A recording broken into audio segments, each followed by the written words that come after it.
শুভ সকাল বন্ধুরা, তোমরা কেমন আছো? আশা করি খুব ভালো আছো। আমি খুব ভালো আছি। সকাল সকাল জল খাবারের জন্য ঘুগনি বানিয়ে নিলাম। আজকে আমি সকাল সকাল স্নান না করে আগে কাপড় জামা ছেড়ে রান্নার দিকেই ঢুকেছি। আজ একটু তাড়া আছে, বাইরে যাব, তাই ভাবছি রান্নাটা যতটুকু এগিয়ে নেওয়া যায়। তারপর আমি স্নান সেরে একটু বেরোবো, পুজো করে নিয়ে। এদিকে ভাতও বসিয়ে দিয়েছি। এখন গরমের দিন, ঠান্ডা হয়ে যাবার তো কোনো ভয় নেই। এই যে দেখো না, এই যে গ্যাসের চুলাটা, সেটা আবার দেখছি জ্বলছে না, তাই মাঝে ভাতটা বসাতে হলো। ভাতও নামিয়ে দিলাম, ডালটাও সেদ্ধ হয়ে গেল। কাজের মেয়েকেও ঘুগনি মুড়ি জলখাবার দিয়ে দিলাম। রুটি দিলে অনেকক্ষণ পরেও বাড়ি যায় তো, রুটিগুলো শুকিয়ে যায়, তাই মুড়ি নিতেই বেশি স্বাচ্ছন্দ্য বোধ করে। ঘুগনি মুড়ি ওর জন্য রেখে দিলাম রেডি করে। ওর কাজ হয়ে গেল, ওই যে ও নিয়ে চলে গেল। আর বাসনগুলো ধুয়ে রেখে গেছে, সেগুলো আমি আবার একটু জল বুলিয়ে নেব। আর পোস্ত বাটতে হবে আজকে, বেশ অনেকটাই পোস্ত বাটবো। পোস্তটা ভিজিয়ে রেখেছি। কতগুলো কাঁচা পাকা লঙ্কা নিয়ে নিলাম। এবার পোস্তটা ছাকনা দিয়ে ছেঁকে ছেঁকে আর মিক্সার জারে নিয়ে তারপর বেটে নেব। একটু জলও দিলাম, অনেকগুলোই লঙ্কা দিয়েছি।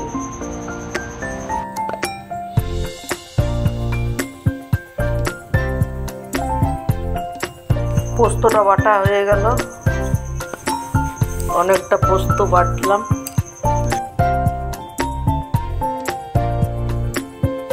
এদিকে আলু পোস্ত বসিয়ে দিয়েছি সেদ্ধ হওয়ার জন্য। এখন একটু সেদ্ধ হতে বাকি আছে। সেদ্ধ হয়ে গেল, পোস্ত দিয়ে দিলাম। কিছুটা পোস্ত আগে দিয়েছিলাম, দেখলাম আর একটু দিই, সেজন্য আরো 2 চামচ দিয়ে দিলাম।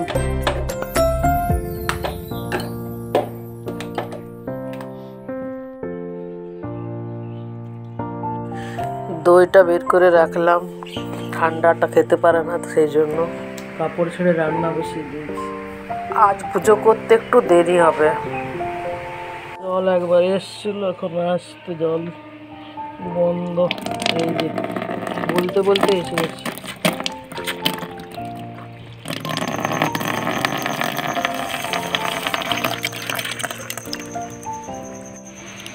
এখন গাছে খুব কাঞ্চন ফুল হচ্ছে, নতুন নতুন পাতা বেরিয়েছে কচি কচি, আর কাঞ্চন ফুল ফুটতে শুরু করেছে। অনেকগুলো পাওয়া গেছে, ফুল তোলা হয়ে গেছে।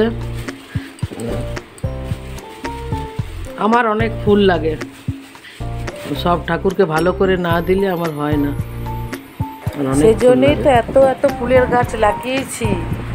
কত মানুষের বাড়ির থেকে চেয়ে চেয়ে এনে লাগাই, যত্ন করি, তবে তো এত এত ফুল ফোটে। কারু বাড়ির থেকে আমি ফুল তুলতে যাই না, আমার নিজের বাগানে প্রচুর। কি রান্না করছিস? এই আজকে ডিম আলুর সবজি করছি।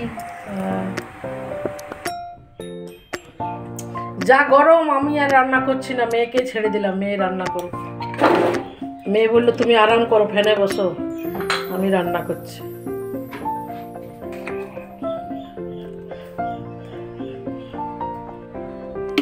হালকা নুন। ও রান্না করতে করতে আমি রেডি হয়ে নিই, বাজারে যাব। পুরো রান্নাটা আর দেখাবো না, ডিমের তরকারি আর ডেলি কত দেখাবো। রান্না হয়ে গেল, এবারে আমি একটু বাজারে যাব। ভোলা বাবার জন্য একটা বেলপাতা কিনবো। আমার বেলপাতাটা ভেঙে গেছে, আর একটা নাগ দেবতা বানাতে দিলাম। অনেক দিন থেকে বানাবো বলছিলাম, বানানোলে আপনাদের দেখাবো। এই সোনারূপা দোকান থেকে আমি ছোটোখাটো জিনিসগুলো বানাই। কি রোদ দেখছি, এখানে জল রাখা আছে, আমার মেয়ে জল দিয়ে রাখে ভাঁড়ে। একটা পাখি চান করছিল, আনন্দ করে স্নান করছে দেখছি পাখিটা। আমি ভাবলাম ছবিটা তুলবো সুন্দর করে, কিন্তু আমি সামনে যেতেই ও উড়ে চলে গেল। কি জানি আপনারা দেখতে পেলেন কি না, ও পাঁচিলে বসলো। এবার এই গরমে ওই স্নানের দৃশ্যটা সত্যিই খুব সুন্দর। এসে খাওয়া দাওয়া সারলাম। গ্যাস পরিষ্কার হয়নি, খাওয়া দাওয়া শুধু হয়েছে, একটু ধুয়ে নিলাম, পরিষ্কার করে নিলাম। মেনি বসে আছে পাচিরে, ও আবার বাচ্চা দেবে। এই কদিন আগে বাচ্চা দিল, কোথায় রাখলো বাচ্চাগুলোকে কে জানে। কুকুরগুলোকে একটু রুটি দিয়েছি, একটা কুকুর আসতে চাইছে আর একটা কুকুর কিছুতে আসতে দিচ্ছে না। কিছুতেই কুকুরটাকে আসতে দিচ্ছে না, আটকা রেখেছে। আহ আহ আহ আহ আহ আহ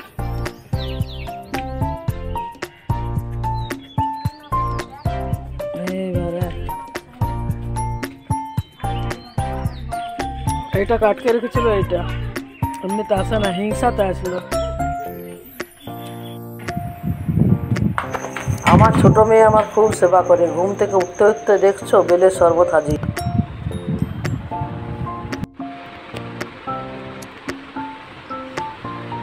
ঘুম থেকে উঠেই বেলের শরবত।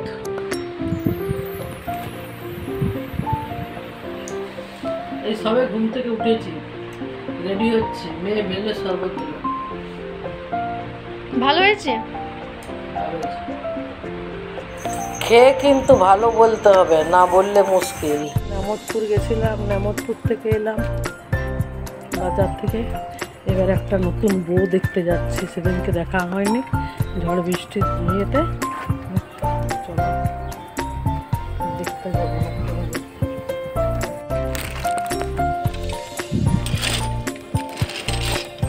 মুখ দেখে একটা শাড়ি দেব।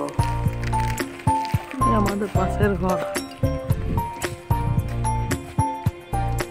হ্যাঁ, কালকে সৎসঙ্গ ছিল, আমি ঘরে গেছিলাম। তোমাদের বউ দেখাবো বললাম, সে তো হলো না, নতুন বউ আর দেখা হলো না। আমরা আজকে সবাই পান্তা ভাত খেতে শুরু করেছি রাত্রিবেলা তাড়াতাড়ি করে। চপ, পেঁয়াজ, লঙ্কা, নুন, ছাতু মাখা, পান্তা ভাত, আর তার সঙ্গে চটচটে গরম। 3 মামে পান্তা ভাত খেয়ে নেবো, তারপরে রাত্রের জন্য কি দেখি রান্না করি। আমরা আর খাবো না, কিন্তু এর বাবার জন্য তো করতে হবে, তাই একটু তরকারি রুটি করব। ভাত খাওয়ার জন্য এক্সাইটেড হয়ে আছি, পান্তা খাবো গরমে। এই মেয়েটা আবার ফ্রিজের জল ঢেলে ভাত খায়, দেখো। বউ দেখতে গিয়ে এত গল্প করলাম, বউকেও ফটো ভিডিও করলাম না, আর গিফটটাও তোমাদের দেখালাম না। প্রচুর ভুলো মন হয়ে গেছে। চলো খাওয়া যাক। রাত্রে কেউ ভাত খায় না, ইচ্ছে করে বললো বেশি করে ভাত করো, তারপর জল দাও। বড় মেয়ে তো কোনো দিন খাই না, ও আমাদের সঙ্গে সঙ্গে সব করে খাচ্ছে, একটুখানি নিয়েছে। আমার ছোট কন্যা এসব খেতে খুব ভালোবাসে, আর একটুকু টক টক করে নেয় আচার দিয়ে ভাতটা, তার উপরে একটু পেঁয়াজের কামড়। বাবা, চলো খাই, আর তস হয়েছে না। খাওয়া দাওয়ার পরে ছোটো মেয়ের মায়া হলো, তরকারি কেটে দিল কুমড়োর, আমিও করে নিলাম তরকারিটা। সকালবেলাতে অনেক কাজ থাকে, তরকারি করা থাকলে কাজেই লাগে। ওর বাবাও খাবে আর কিছু থাকবে। এখন দেখছি কুমড়োর তরকারিটা খুব স্বাদ হচ্ছে খেতে, খুব ভালো লাগছে। আর সারাটা দিন অনেক কাজকর্ম দিয়ে গেল। কিছু ড্রেসও এনেছিলাম, সেই ড্রেসগুলো মেয়ে ফটো তুললো, ফটো পোস্ট করলো, আবার সব গুছিয়ে রাখছে। আজকের ভিডিওটি বন্ধুরা কেমন লাগলো, যদি ভালো লেগে থাকে তাহলে লাইক শেয়ার কমেন্ট করবে, নতুন বন্ধুরা সাবস্ক্রাইব করবে। আবার ফিরে আসবে একটি নতুন ব্লগ নিয়ে। ততক্ষণ সবাই ভালো থেকো, সুস্থ থেকো, টাটা।